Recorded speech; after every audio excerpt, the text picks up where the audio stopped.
Olá, meu nome é Jeffer e eu vou estar apresentando um trabalho para a disciplina de Projeto e Análise de Algoritmos do doutorado em Ciência da Computação da UEM, e o objeto desse trabalho será a busca binária.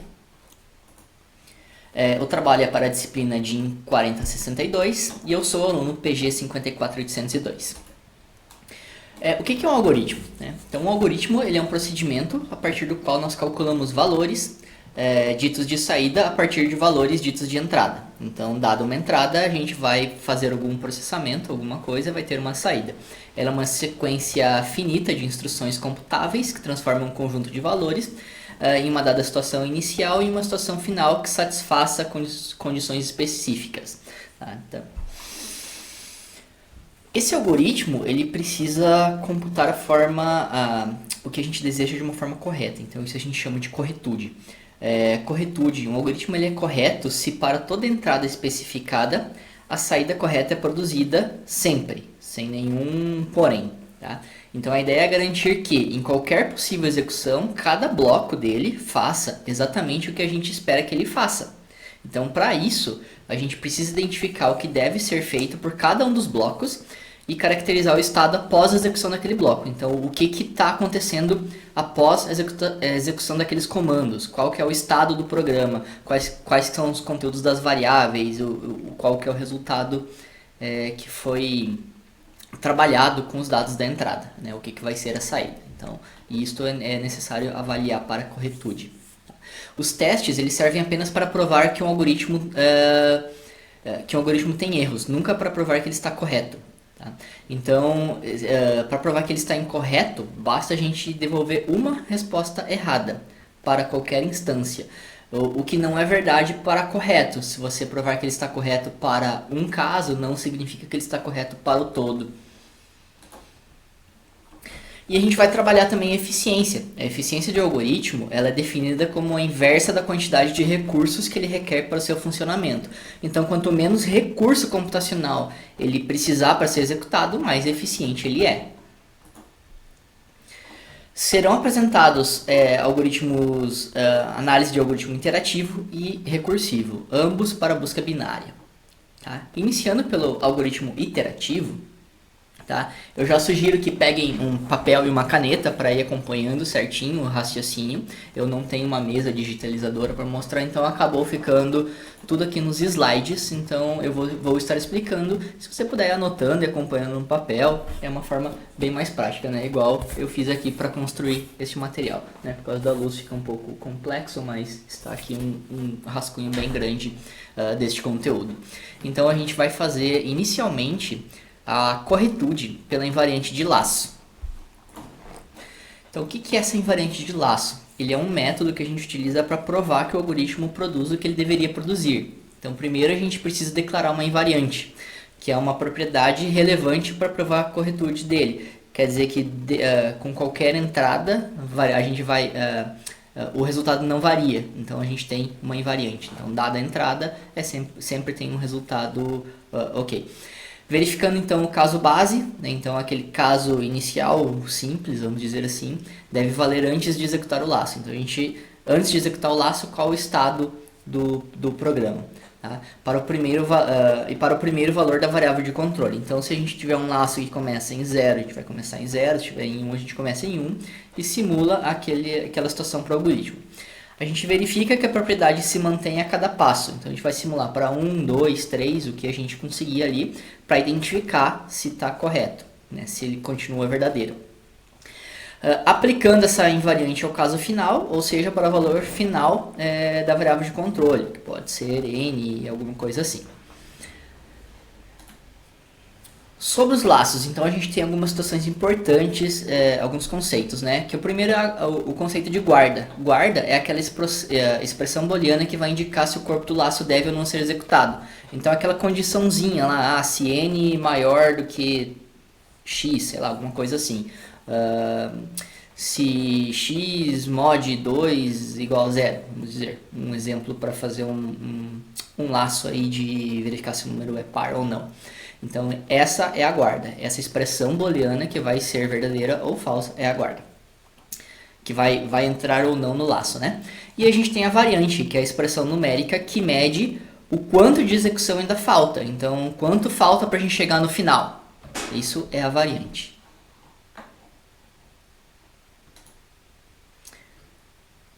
Eu notei que possivelmente no vídeo esteja em azul as coisas que aqui estão em vermelho, mas isso não vai interferir. É só uma cor para destaque mesmo, tá?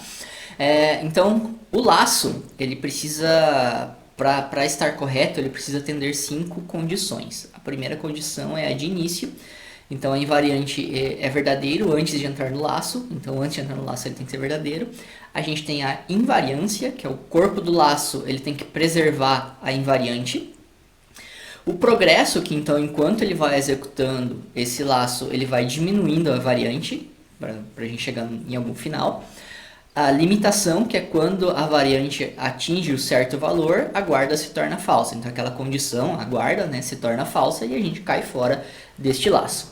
E a saída, que é a negação da guarda, e o invariante, que descrevem o objetivo do laço. Então, o que vai sair daquele laço, né? A prova por invariante de laço. Então, para a gente realizar essa prova, por definição, uma invariante de laço é um conjunto de propriedades que são verdadeiras antes da primeira iteração e são verdadeiras antes da iésima iteração começar. Então, elas são verdadeiras antes de i mais 1 ésima começar. Então, a gente tem de pi até pi mais 1. Então, sempre antes da operação ser executada, né? Se aquela condição foi atendida, né? Antes da primeira iteração e antes da iésima. Então, antes da iésima, a iésima anterior a ela tem que ser verdadeira. A busca linear, né? Este é o algoritmo que a gente vai trabalhar. Então, a gente tem um vetor, a gente tem um n, que é o tamanho do vetor, e a gente tem um k, que vai ser a chave que está sendo buscado neste vetor. Nosso contador, né, o nosso contador começando em 1, então enquanto o nosso inicial for menor do que o tamanho do nosso vetor, ele vai ficar fazendo a busca, né? Então, se o valor que a gente estiver procurando, ele bater com a posição, então ele vai caminhando no nosso laço, né? O laço vai caminhando no nosso vetor, então a posição 1, 2, 3, 4 e assim por diante, ele vai comparando se aquele elemento daquela posição é igual à chave que a gente está procurando. Se ele for igual, ele vai devolver o valor, conteúdo daquele vetor. Se não for igual, ele incrementa e repete o laço até terminar ele ou encontrar ele, né? Se ele não encontrar, né, tem essa situação aqui, que se ele não encontrar a chave buscada, ele devolve -1 como uma mensagem aí de erro. Então, o P de x, antes da iteração com i igual a x começar, os elementos a de 1 até x menos 1, ou o elemento anterior, vamos dizer assim, né, já tem que ter sido acessado. É isso que a gente vai verificar. Então, na primeira condição, tá? No primeiro elemento, primeira vez que ele vai ser executado, este laço, a nossa primeira execução, então a gente tem aqui o i igual a 1. Então, o nosso p de 1, antes da iteração com i igual a 1 começar, o elemento de 1 até o nosso elemento, até o anterior, né? No caso aqui seria 1 menos 1, que seria 0. Então, no caso, o nosso vetor seria um vetor vazio. Já foi acessado. Então, como é um vetor vazio, isso é verdade. Então, ele já foi acessado. Então, a gente passou aqui na primeira condição. Para a segunda, então, agora a gente incrementou. O nosso i, neste momento, ele está valendo 2. Né? Então, antes da iteração i igual a 2 começar, o elemento de a, do nosso vetor a, começando em 1 até o i menos 1, que no nosso caso que vai ser 2 menos 1, então é 1, já foram acessados. Então, sim, na segunda iteração, o elemento A1 já vai ter acessado, já vai ter sido acessado, porque a gente vai estar buscando aqui o A2, e para passar no A2 ele já passou no A1, então ele já foi acessado. Isso também já é verdade. Desculpa, provando isso para o 3, então nosso P3, né, antes da iteração que 3 começar, os elementos de 1 até 2 já foram acessados. Então sim, antes da terceira iteração começar, o elemento de tanto A1, né, quanto A2, no caso aqui para nós importa o A2, né, eles já foram acessados. Então o A2 já foi acessado, então é o elemento anterior, então sim, é verdade. Bom, então a gente precisa saber, imagine que o elemento então P i', antes da iteração com i igual a i' começar, o elemento do nosso vetor da posição i' menos 1, ele já tem que ter sido acessado. Então, supondo que seja verdade, supondo que P i' seja verdade, nessa iteração ele já tem que ter acessado o P i' menos 1. Então, supondo P' mais 1, antes da iteração com i igual i' mais 1 começar, o elemento de i' mais 1 menos 1, o anterior, né, já tem que ter sido acessado, que ele foi acessado já da vez anterior. Então, é invariante, né? Se provou que tem sido invariante tanto para os iniciais ali quanto para uma iésima iteração. Então, no Pn mais 1, antes da iteração com In mais 1 começar, né, os elementos de A de 1 até N já foram acessados. Então, o nosso último elemento, né, que é mostrado aqui no laço, né, enquanto I for menor ou igual a N, então o nosso último é o N. Então, quando o N mais 1 executar, né, o laço ele executa uma vez a mais para verificar, mas não entra na última vez, né? Então, aqui no tamanho n do nosso vetor, ele já vai ter sido acessado. Então, quando ele acessar uma vez a mais o enquanto, o nosso c ali já vai ter sido acessado todas as n vezes, então isso se mantém verdade, né?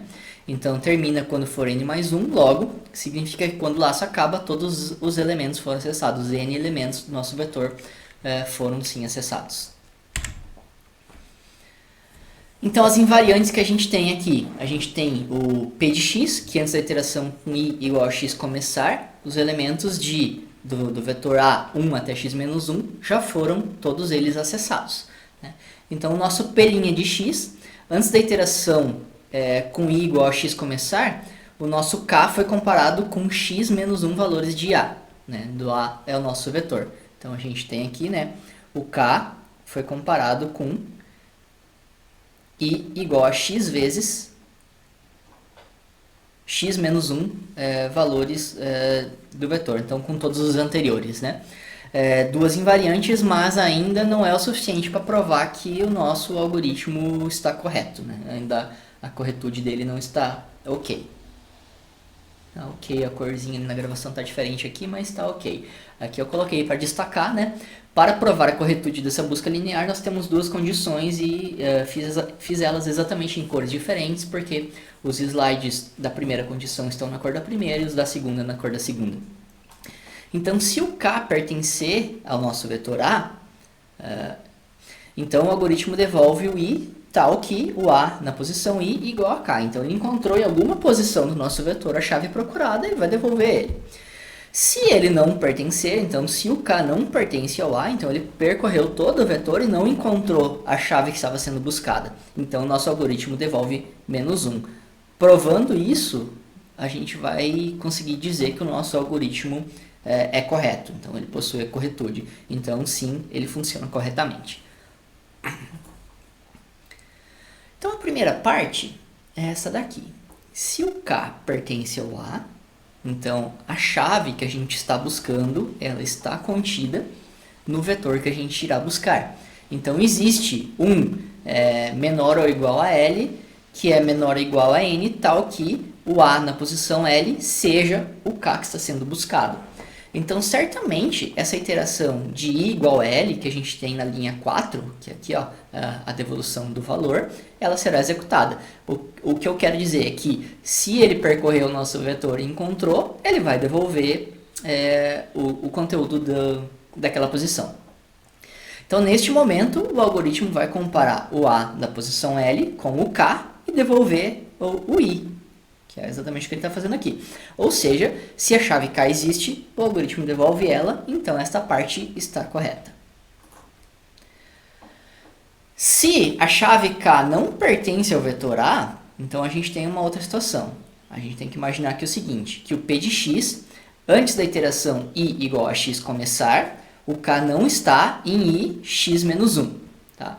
O que é a nossa primeira possibilidade? A nossa primeira possibilidade é o P1. Então, nós temos que saber se P1 vale.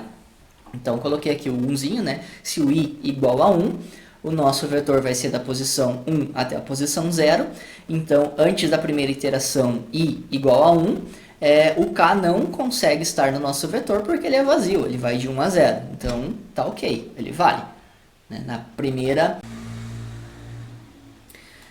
Se o K não pertence ao vetor A, então seja que o P de x antes da iteração com i igual a x começar, o K não está no vetor no intervalo de 1 até x menos 1. Tá? Então, para fazer a manutenção, então a gente provou para o início, agora a gente precisa provar que essa situação se mantém. Então, se o P i' vale, a gente está supondo isso, será que o P i linha mais 1 também vale? Então, supondo que o P i' vale, né, na iteração atual, o algoritmo vai comparar o A na posição i' com K. Né, então, ele vai estar aqui na linha 3, vai avaliar. Como ele não pertence, né, que é o que a gente está supondo, como ele não pertence, então ele vai cair fora e vai falhar. O K não está nesse vetor. Se o nosso P i' vale, então o nosso K não pertence ao nosso vetor ai' menos 1, então o K também não vai pertencer ao vetor vetor A da posição 1 até i'. E o P i1 vale. Então, vai ser verdade também, porque ele também vai entrar na mesma hipótese aqui. Então, ele não pertence, cai fora, devolve menos 1, então tá ok. Como o P i' vale, o K não pertence ao vetor A no intervalo de 1 até i' menos 1, então o K não pertence ao intervalo de A, não pertence ao vetor A do intervalo 1 até i', logo o P i' mais 1 vale. Então, a mesma situação. Ele não vai estar no vetor, então ele vai devolver o menos 1 e continua valendo a nossa hipótese. Então, o início e a manutenção se comprovaram. Com isso, né, a gente pode concluir que o nosso P é invariante. Então, o P de n mais 1 vale. Logo, isto é, que antes da iteração i n mais 1 começar, o K não vai estar nesse intervalo de 1 até n. Como o laço para o enquanto, né, ele fica repetindo ali, ele vai de i até n mais 1, porque o laço repete uma vez a mais, né? E o algoritmo devolve menos 1. Então, nós temos o esperado para quando a chave buscada K não pertence ao vetor A. Então, cai fora, devolve menos 1 e continua valendo a hipótese que a gente estava avaliando. Com isso, a gente provou a corretude da busca binária iterativa e a gente vai trabalhar, agora a gente vai apresentar, né, o tempo de execução dela.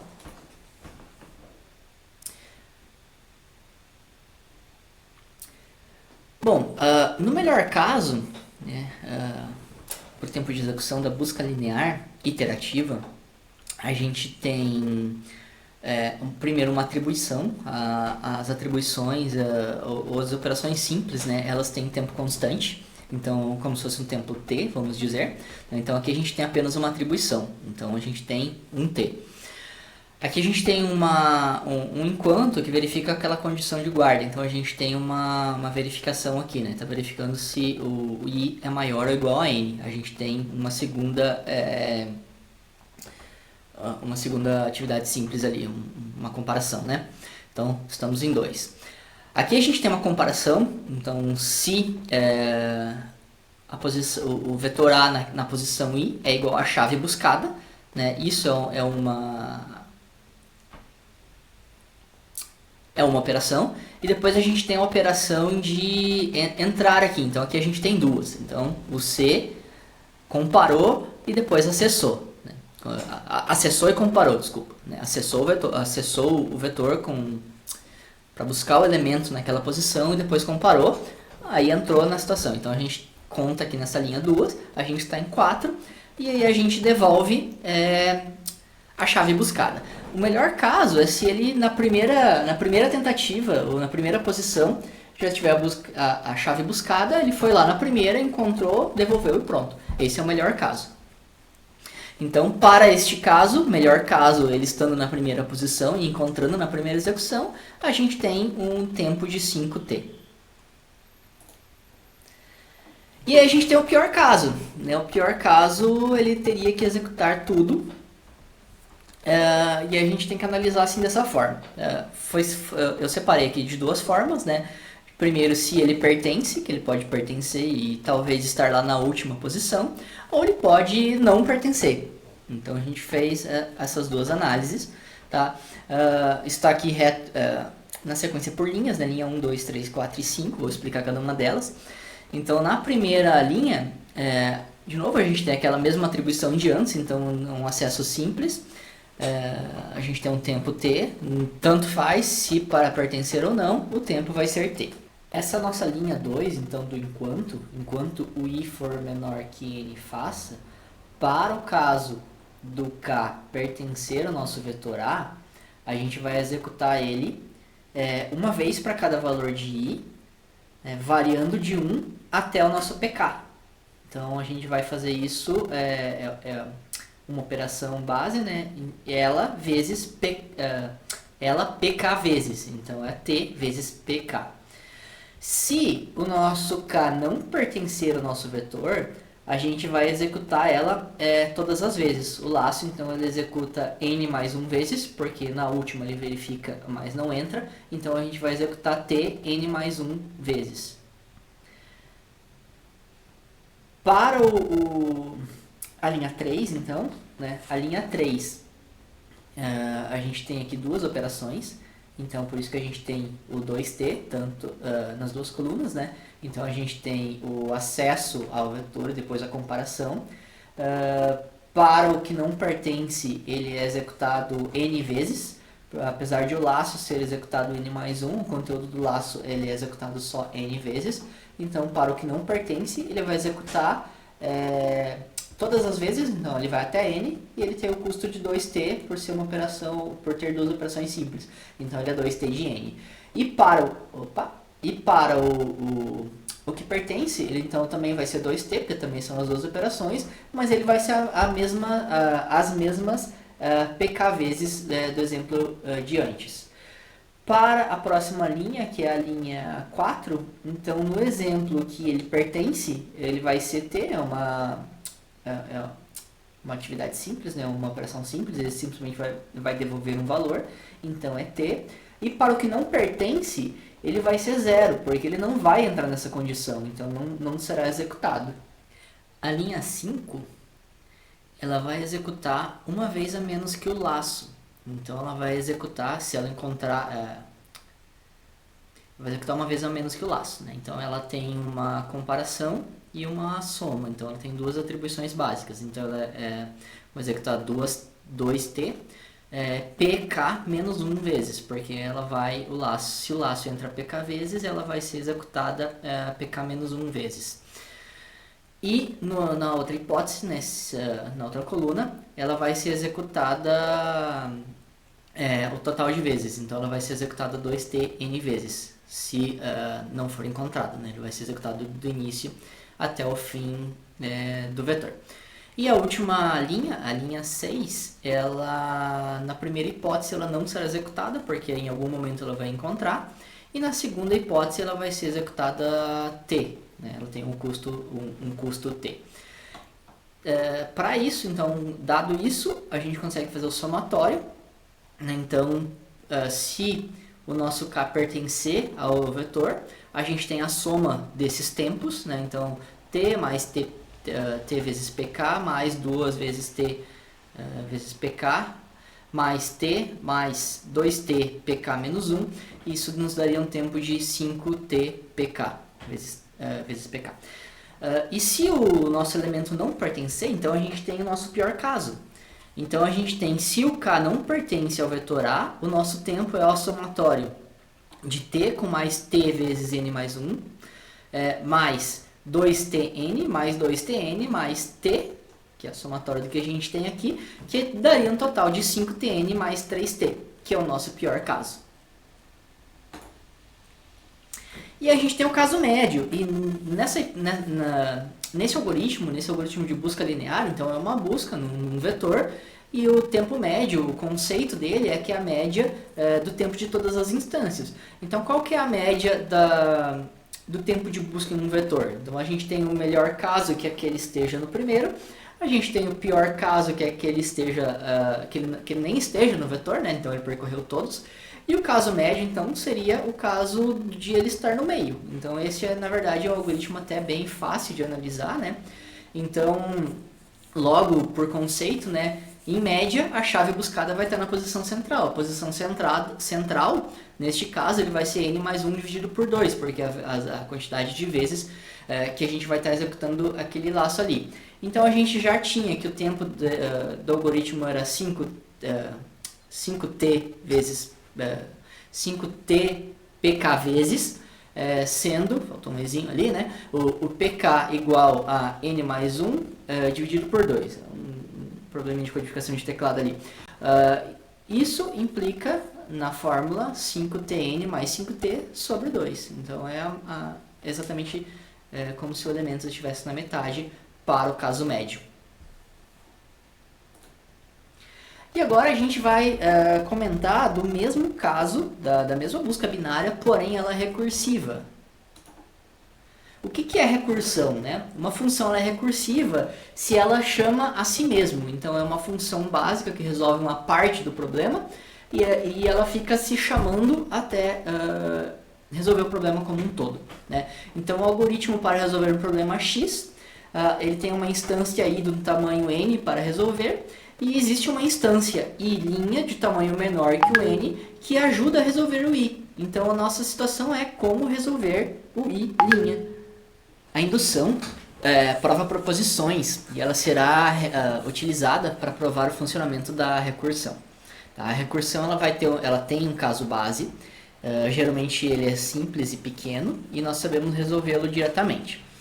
E aí outras instâncias elas serão reduzidas a um caso menor. Então a gente tem um pequeno problema, quase um dividir e conquistar da vida, né? Mas então a gente tem um problema maior e conhece uma solução menor. A gente reduz um caso menor, supondo que essas coisas menores funcionem, então a gente volta aplicando isso para resolver o problema maior. Então utilizando elas para resolver o problema, utilizando elas em chamadas recursivas. Então a gente resolve uma parte do problema, verifica ali se está ok ou não, e tem uma condição e a gente rechama ficou feio, mas então chama novamente aquele trecho de código, aquele algoritmo para resolver aquele problema base e resolvendo o problema como um todo. Tá? Então a recursão ela reduz uma instância de um problema. Ah tá, eu esqueci de falar ali, né? E assim como na indução, a indução funciona exatamente dessa forma, né? A recursão então ela reduz uma instância de um problema em instâncias menores, cuja solução ajude a resolver a instância original, que é o que eu acabei de falar. Então o problema é o mesmo de antes, tá? A nossa busca binária, a gente tem um vetorzinho aqui de exemplo, tá? O mesmo vetor de antes, faltou ilustrar ele lá no outro, né? Mas então a gente tem um vetor A de 9 posições e tem alguns elementos aleatórios ali no vetor para exemplificar apenas. Então, o que é esse problema recursivo? Né? Uma instância desse problema contém várias instâncias menores. Então, neste problema, eu posso ter uma instância menor aqui, outra instância menor aqui. Eu posso ir procurando em partes, pedaços e tudo mais. Qualquer subvetor é um vetor menor e, portanto, uma instância válida. Então, se eu provar algo para esse, é válido para o todo, que também seria... Vamos pegar o menor, né? Provo para esse, que é válido para este, que é válido para o todo. Então, o problema é que, dado um vetor A, que vai de 1 até n, e uma chave de busca x, nós devemos resolver o problema para dizer se o x pertence ao vetor A da posição 1 até n. O x pertence até o x pertence ao vetor A de 1 até n menos 1, se soubermos se x é igual a A na posição n. Tá? Então, combinamos essas duas informações, né? A gente sabe que ele pertence ao intervalo de 1 antes de terminar o vetor, ou se ele é igual ao último elemento. Então, combinando essas duas informações, nós resolvemos o nosso problema original. Isto se o n for maior ou igual a 1. Né, o tamanho do nosso vetor, no caso. O algoritmo da busca recursiva, então, ele fica desta forma. Tá ficando um pouco embaçado, pelo visto, na tela da gravação, mas aqui para mim tá bem mais nítido. Tá nítido, né? Então, uma busca linear, né? Então ele vai buscando de 1 em 1, mas de forma recursiva em um vetor. Tá? Então, a gente tem um vetor que é o vetor A, a gente tem o n, que é o tamanho desse vetor, e a gente tem o x, que é a chave que a gente está buscando.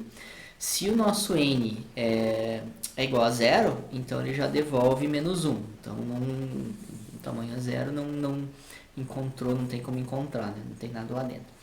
Se o nosso vetor A é do tamanho n e naquela posição específica ele é igual a x, né, que é a chave que a gente estava buscando, então a gente devolve este elemento n. Caso não, ele busca novamente para aquele vetor com n menos 1. Então, uma instância menor daquele n.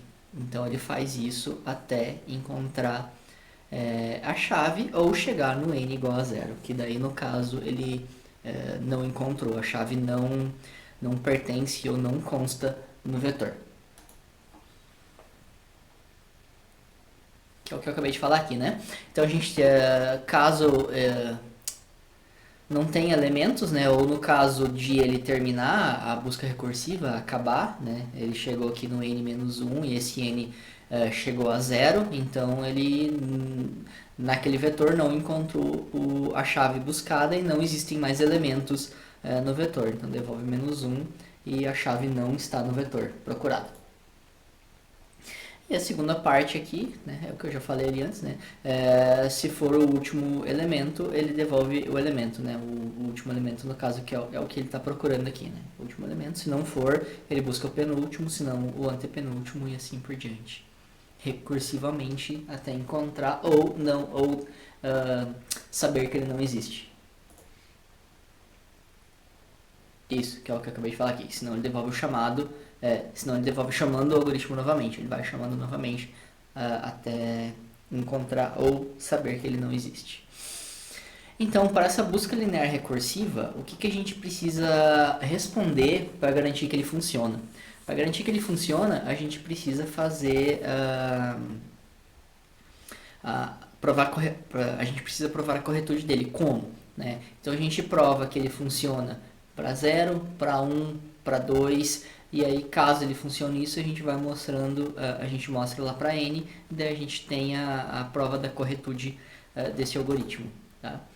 Então, a primeira opção, né, a busca linear chamando ele para 0, já está ali no próprio algoritmo. Né? Então, o vetor de tamanho 0, não tem nem como a chave estar lá dentro, né? Então ele já devolve aqui menos 1. Esse é o trecho do código. Para a busca com o vetor de tamanho 1, né, ou na posição 1 ali, daí. Então, busca recursiva, o A1, ele vai devolver exatamente o 1, está ok. Se fosse 2, né, coloquei ali, né, os doisinhos, né, se o A na posição 2 for o X, devolve 2, e isto é para 2. E daí ele chamaria depois o A para 1, que é o que já foi chamado, né? Que é o que a gente mostrou antes lá na corretude do método dos algoritmos indutivos.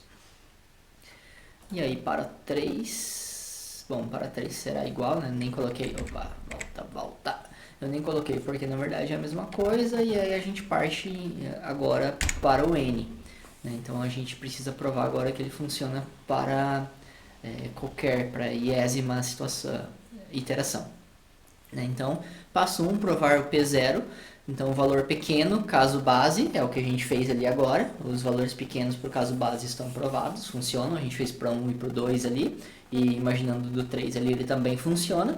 Então, agora a gente passa para números maiores ou máximos, iésimos, enésimos e tudo mais. Passo 2, então, para provar o P de N, a gente primeiro supõe um P de K que vale entre... ele é maior que zero e menor do que N. Maior ou igual a zero, né, este K, e menor que N. Para usar isso para provar o P de N. Lembra que a gente tem que provar sempre... o elemento tem que ter consultado o anterior, né?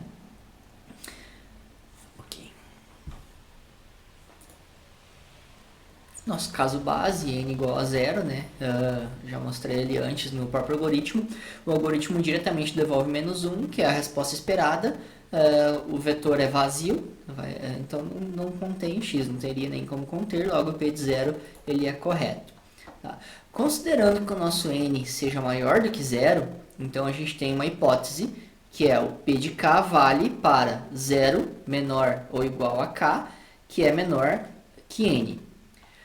Quando esse nosso algoritmo recebe o n maior que zero, ele vai verificar se o A na posição, o vetor A na posição n é igual a x. Isso ele faz aqui na linha 3. Ó. Se o A na posição que a gente deseja é igual à chave que a gente está procurando. Então, ele devolve o n. Né? Se iguais é o que está dizendo aqui, ele devolve n, portanto, P de n vale. Se o A de n for diferente de x, que daí não entraria naquela condição que a gente mostrou antes, ele devolve uma chamada recursiva. Aqui faltou o algoritmo, mas foi por falta de espaço. Mas olha aqui, ó. Então, se ele não entrar aqui, se essa igualdade não existir e o n também não for igual a zero, que é o que a gente já viu antes ali, né? n era 0, agora n é 1. Agora, se ele for maior que 0 e diferente de 1, no caso, como ele está valendo aqui agora, então ele vai fazer uma outra chamada para busca linear recursiva, diminuindo 1 no nosso n. Então aqui, ó, isso aqui mesmo, a chamada recursiva, tá aqui, ó, busca linear recursiva, o nosso vetor A com n menos 1. Né? Então a nossa instância foi reduzida, é exatamente a situação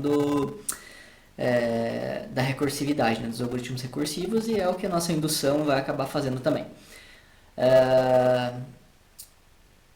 A indução vai utilizar, né, essas instâncias reduzidas que são verdade para provar algo maior. Mas então, por hipótese, essa chamada corretamente detecta se o nosso x pertence ao vetor A na posição 1 até n menos 1. Porque então ele vai fazer essa chamada recursiva e vai fazer exatamente aquela mesma a mesma chamada do programa, né? Então ele vai chamar o programa com n-1, aqui vai valer o n-1, se for igual devolve, se não for igual chamaria novamente. Mas então, como a gente já sabe que ele não é igual, ele vai fazer novamente uma recursiva, então a gente conclui que essa chamada funciona. Então o algoritmo está funcionando. Mas aí a gente precisa analisar, além da corretude, o tempo de execução. Então vamos fazer a análise do tempo de execução do busca linear recursiva também. Tá? Então a gente tem aqui, ó, busca linear recursiva, aqui a gente tem uma atribuição, uma simples atribuição, né? Então a gente tem o O de 1, aqui a gente tem também só um retorno, vai ser O de 1 de novo. A gente tem aqui somente uma comparação. Então, fez a comparação O de 1 e devolveu O de 1. E aí depois a gente tem, essas partes são constantes, né? E depois a gente tem a parte recursiva, que é onde ele vai ficar se chamando e a gente tem que ver quantas vezes, ou qual que é o comportamento dessa chamada, né?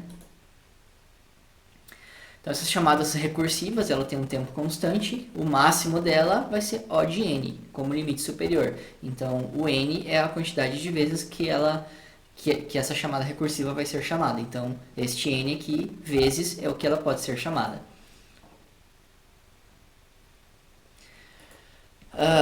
Logo, esta é o tempo de execução máximo da busca linear, vai ser o O de n.